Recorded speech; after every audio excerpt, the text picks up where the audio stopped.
Hey guys, today we're gonna go learn how to do a professional setup on a bass by one of the most legendary guitar techs of our time. Thankfully, he's living on this property where I'm staying. He's worked with everyone from Aerosmith to ZZ Top and all the bands in between. It's kind of ridiculous. So I got a couple buzzing frets.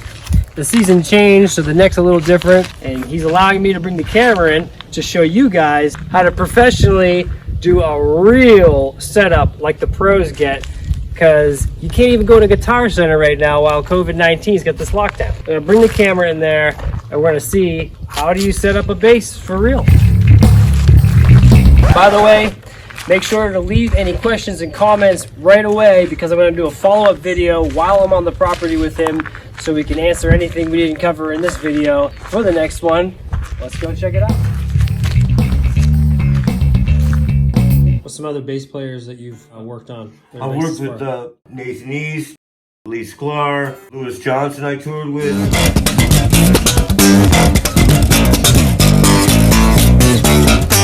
Abraham Laboriel.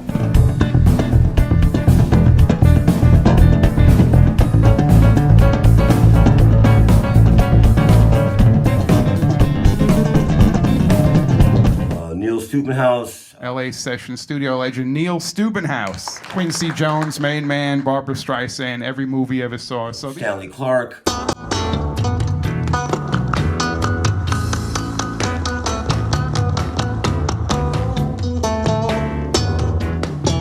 Jackson. He is unquestionably one of the most important bassists of our lifetime. Not only has he worked with everyone from Steely Dan and Paul Simon to Chaka Khan, Madonna and Dizzy Gillespie, but he's also played a huge part in the development of the bass guitar itself, coming up with the concept of the 6-string bass some 20 years before anybody else had even considered it. Glaub. Bob Glaub's first major recording sessions, featuring none other than John Lennon and Rod Stewart, as well as albums by Springsteen, Dylan, Seeger, The Bee Gees, Neil Diamond, Ringo Starr, Taj Mahal, Jerry Lee Lewis, and countless others. My Pocaro.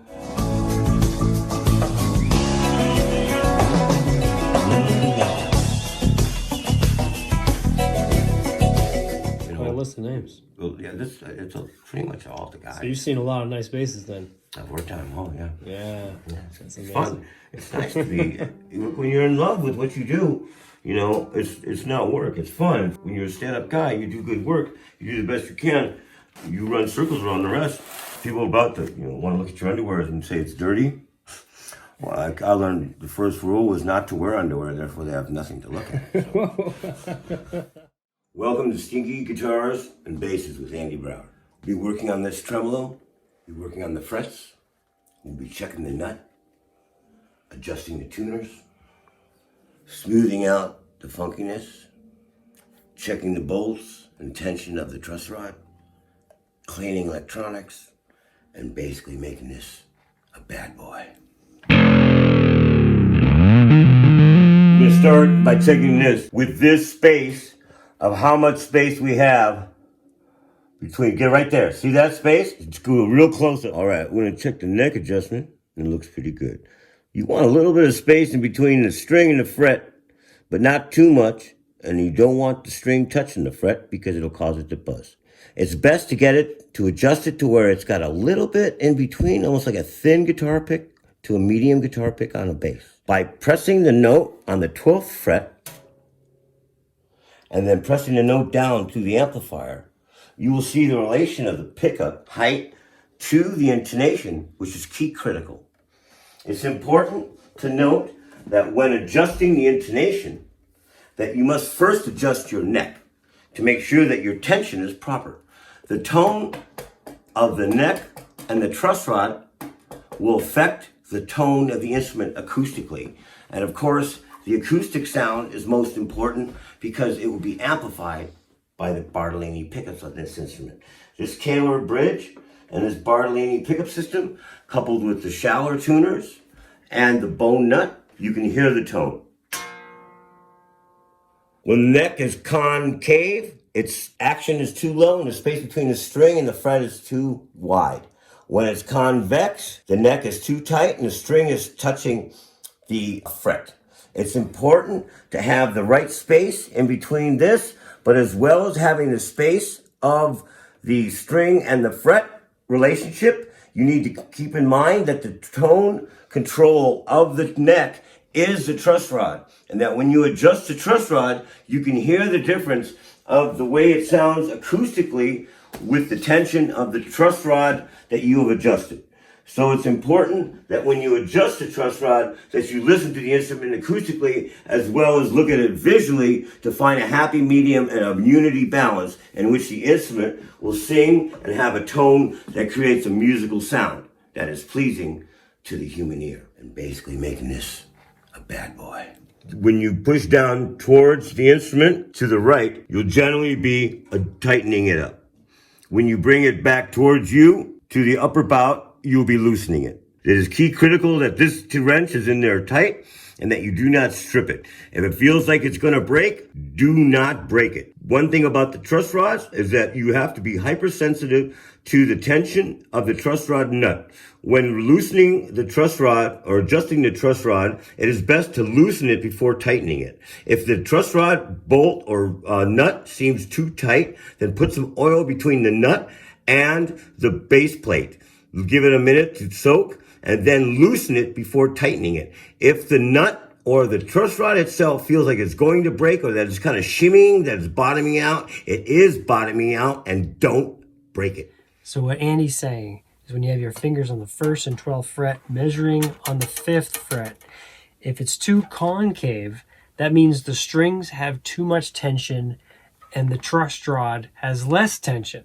So you want to tighten the truss rod if it's more concave. Now, if it's convex, like what he was saying, and there's no distance in between the 5th fret, that means you want to loosen the truss rod so then the strings can pull the neck forward more. So you got that dance between the truss rod and the strings to get that fine-tuned point. Personally, I like to have the action as low as possible. So just like we set it up in the video where it was just barely touching the 5th fret, that's where I like it.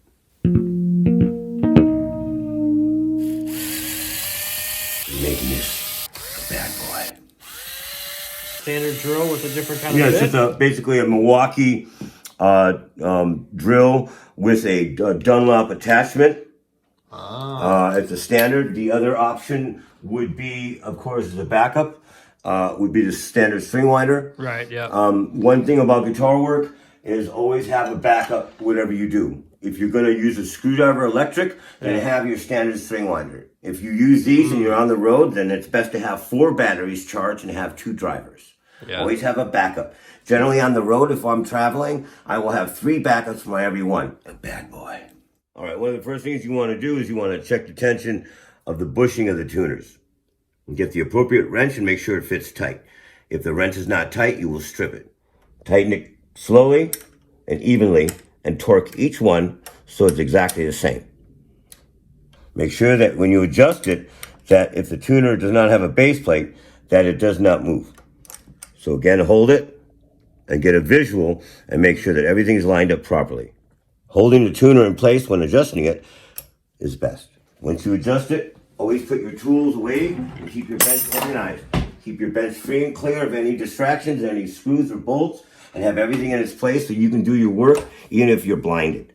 So if you were blind, you would know where everything was, and you could do it in case of an outage or in case that you want to really get deep into your instruments. Sometimes it's best to sit there just for a second and think about what you're doing and stay focused and then get the next tool. Never rush and never do an instrument if you want to get it done right. Find the appropriate time to do it and don't find yourself rushed because you will make a mistake. Mistakes will take twice the time to correct as if you would take your time to do it properly. Okay, the next thing you do on this instrument is get yourself a flat edge and put some 1500 to 2000 grit paper on it. You can just use an aluminum bar. And once you find the adjustment point, which we have on this instrument, just take the oxidation off the frets just to get them even. Always make sure that your instrument is braced and that you have something underneath it to brace it so you don't have a separation between the neck and body. Find yourself a tool like this for fret cleaning. I believe that this is just a Stuart McDonald tool, and then just find the right size and just glaze it up. You can do it a couple different ways. You can hit it from point down, or you can rock it. But basically you want to rotate it and find it so these points, these divots go away. Don't take too much off because you want to minimize the amount of fret loss. You just want to clean it up and get the oxidation out. And do it smooth and even. And watch the edges. There's many different ways of doing this. Everybody has their own way. This is the way I find works. I rotate it because I get a little bit of this and a little bit of that. Watch the edges. You don't want to take away real estate on the edges. You want that to remain. You just want to glaze the tops and get some fret crown back in there, some point. When the frets are really flat, you have to work carefully. The key is not to take fret off. You want to minimize your fret, but you want to get a good, clean playing area.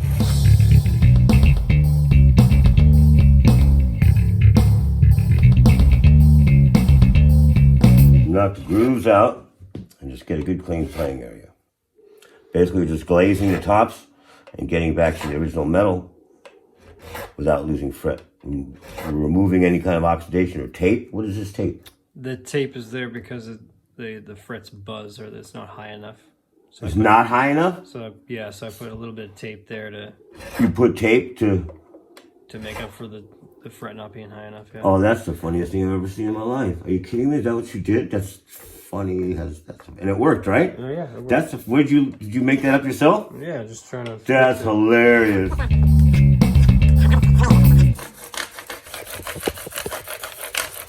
One of the first things I'd like to say is scratch out works wonders on instruments. It's non-abrasive and it won't take the finish off. If it's an old Fender, use it sparingly because you can take some of the color off, but you always try it in a non-obvious place and see how it affects it. Use a little bit of your scratch out and put it on the neck.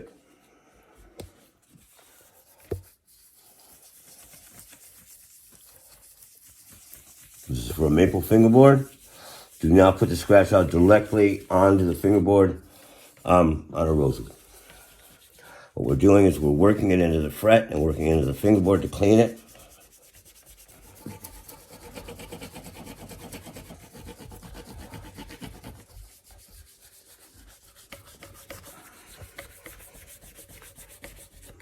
Then take paper towel and work in a circular motion, clockwise. And then take the same rag, turn it, and in a counterclockwise motion. Clean the fingerboard. Then do it up and down until you get a nice glaze on the fingerboard and the frets. If it's a rosewood fingerboard, then you'd use some lemon oil to enhance the grain. On this maple, we're not going to use this, but we're using this in certain spots to clean the body. This is SIT oil. Then grab yourself a rag that's for silver polish and cork from a champagne bottle. Take the rag, put it around, and do the frets. See the difference between this fret here and this? Yeah, it's shiny. So you do scratch out to clean it, and then you do this to bring it to a high luster. The difference between this feels and this feels is like your first date and your third date. Always show respect in everything you do. Support the neck so you don't bust your instrument. Okay? Do a final wipe down on this. Everything looks good. This nut area here, generally on new instruments, these are pretty sharp, as this one is. So take your fret file or something, sandpaper, and just take this and soften this. Check your edges. In this one, we gotta do a little chamfering. From Stubenhaus down, get yourself a chamfering tool like this. There's a round edge and a flat edge. Take the round edge and put it down, and what you're doing is you're working the burrs off. So basically what you feel here is sharp. You want to work those off. Do all in one direction. Be mindful not to scar or to face the fingerboard. When you're working towards the body, get your finger in front of it so you don't poke the body. Bring it around and rotate it.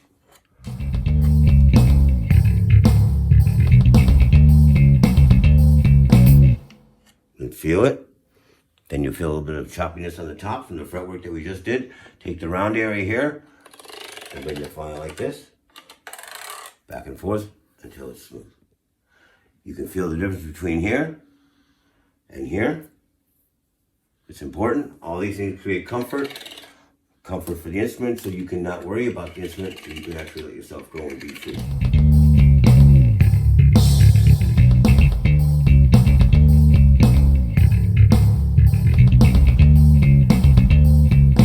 Then once you get it where it's smooth and there's no more obstructions, then go ahead and do one more time glazing on the frets. Make sure you got a good clean floorboard, that you have good clean area. You wipe your instrument off.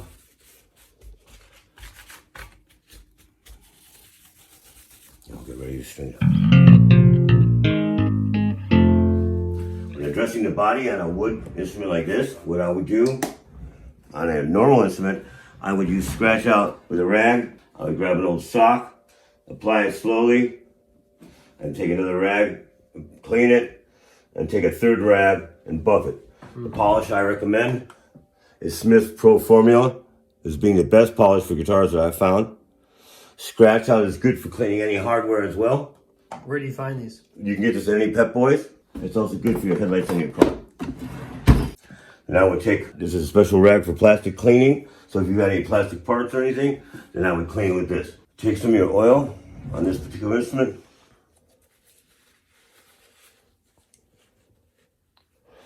Use it sparingly. Then find your areas that are worn, like right here. And then apply the oil lightly in a rotating motion. You're basically wanting just to clean the funk off. On an old vintage instrument, you would never apply lemon oil to a finish. You would only apply it to an open fit grain finish like this on this Warrior bass with the Bartolini pickups.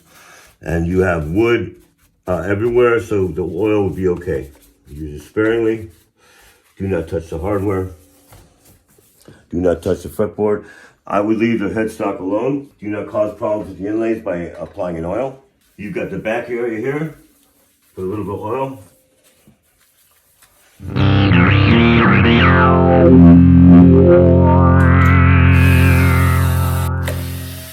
If you're sensitive about scratches, get it so it's locked in place and put your finger here so it doesn't slip. But generally the protocol is like this, you'll be in control. Always be in control. A good way to get these popped off, if it's too tight, Charlie, is bring this little pointer or screwdriver and bring this in like this, and then find that place hat, and then you'll get the cover, and you bring her up like that. Always be careful with these because you can chip the paint on the instrument very easily. Get yourself some contact cleaner. So where exactly on these pots are you putting? You're spraying, and there's your open back area right there, but you want to get it into here in the front place to get the pad. And you'll spray right here. Short, quick bursts, right there. Right there. Get your jack. Check the other contacts. That's all you need.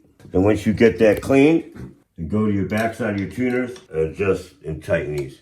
When adjusting working on the tuners, make sure that you put your hand underneath the headstock. Don't touch the face and hold it down tight. Make sure that you always get your tip in tight and then push it down and adjust it. Then go to your tuner and feel the tension. Find one that feels, the first one should be nice and snug, not loose, not too tight. These are key critical adjustments, as every adjustment is key critical in the signal chain and the continuity of the vibration of the instrument. If the bushing is loose on the headstock, then the whole instrument's going to have a floppy, dud, dull sound. When you adjust the instrument, you find the perfect harmony and balance between the wood itself and the string tension of the neck. The instrument will spring open and swim. It'll fly. When the instrument is choked down, it's too tight, it will choke down and be very minimalistic in its acoustic qualities. The key is to let the instrument breathe and let it come alive. What you do is you get it to where it rings and is open and free. Now that we've cleaned our electronics, then we'll close this back up. These 4 adjustment tensions are key critical for the frets behaving properly, so we will not adjust these until we put tension on the neck. Make sure when the strings are in the bridge, whatever bridge you do, that they are seated properly and that every one is tight and that there's no slack in the strings so that you don't get a kink or a bend in the string. When inserting the string, make sure that you get it all the way down, push it, and then crimp it tight. Get a good tight right angle on it. When winding it, keep the tension even, and as it goes around each and every time, pull the tension up on the string.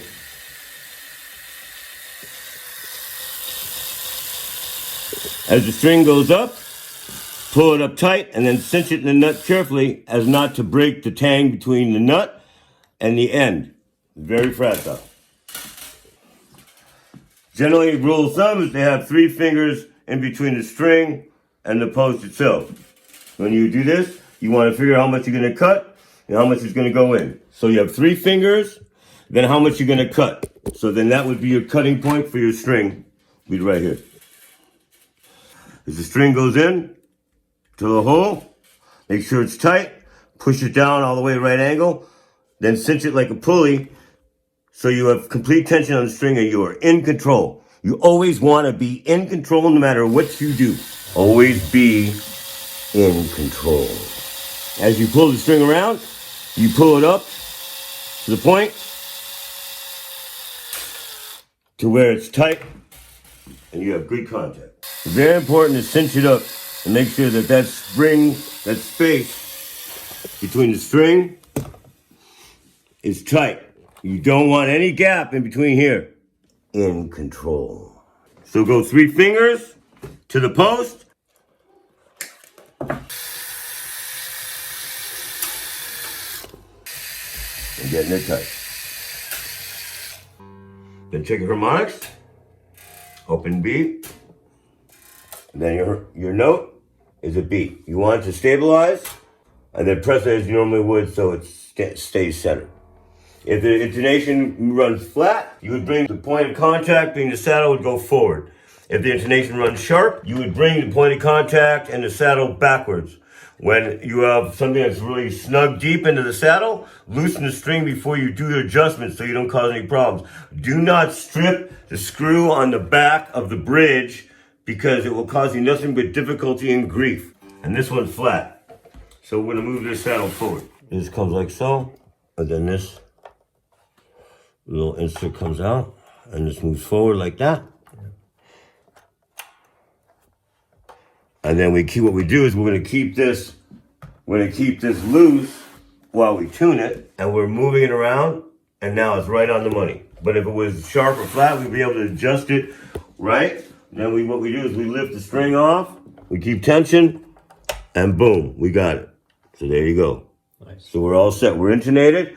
Our nut height's been adjusted. We've tightened the brackets on the tuners. We've tightened the tuners themselves. We've done a light glaze on the frets. We chamfered the edges. Clean all the body. We now will address the pickup height.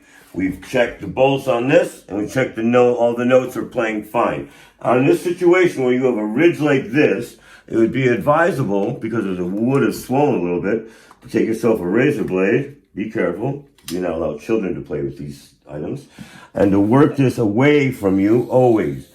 So, take the blade and then lightly glaze the edge, and you will feel continuity in the neck.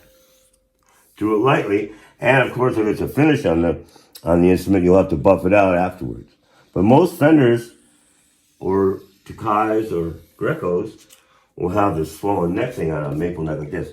If you bring it back forward to you, always stand far away, because you may be up for a distraction, and you don't want the attraction of the blood on the floor. Keep working it carefully and smoothly until you get a nice patina. And when working towards you, be ultra careful for the things that you cannot see. When adjusting your pickups, always tune to the front pickup and then adjust your pickups so your note is not warbling.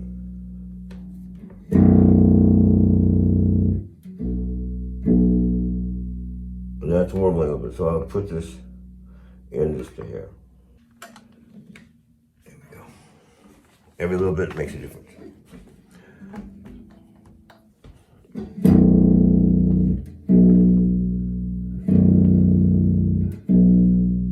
He's warbling still a little bit. So we're gonna drop this down just a hair more. That's it. I got it just needs a little bit.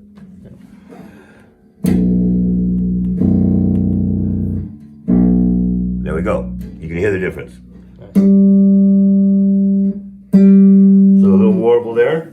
So we just bring this down just a hair. In the pickup world, a little bit is a lot. So be very aware of your adjustments. And sometimes on the strats and stuff, I'll mark them with a pencil before I start, because it's key critical, the middle pickup on a Stratocaster and how you get that 2 and 4 position sound. So I'll sometimes maybe mark them if I like it, and then I'll waver off into a different place. But I can always go back. So if I'm not happy with what I've done, I can always go back to 0.0. So now no more warbling. It's more consistent.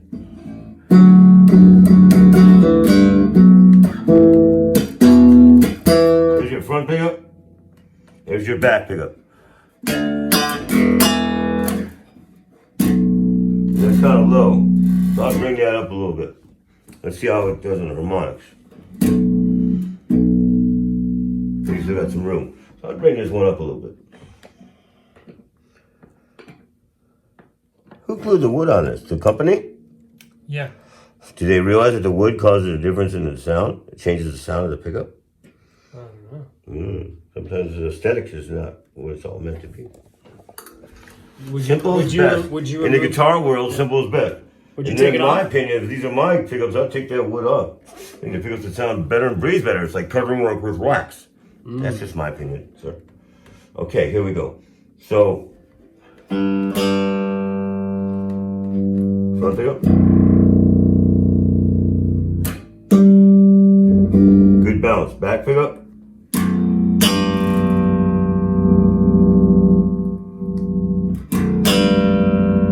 Zero D10. Add some bass. Mid.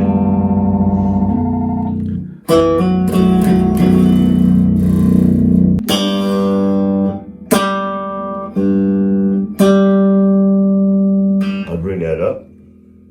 More even. There you go.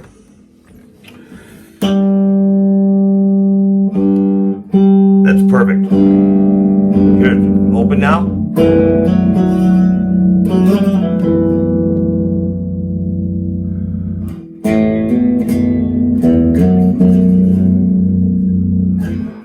We got nice balance now. All right. Yeah. There you go. We're all done. Good to go.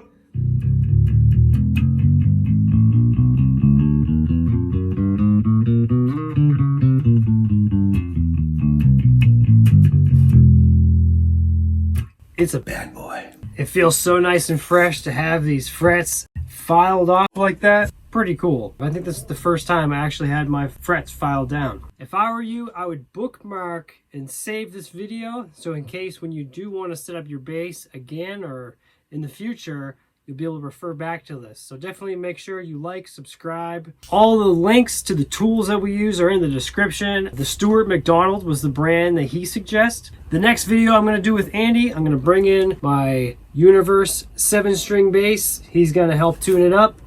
This one's a little bit different because it has 2 truss rods in it. It also has a crack in the neck that he's also going to repair. We're also going to do a question and answer video, so be sure to leave any question and comments now.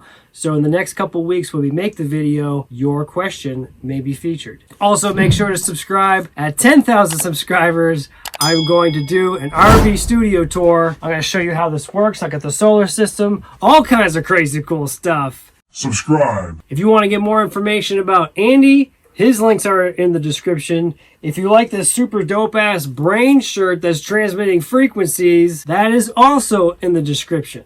My name is Michael Grady. I'll see you in the next video.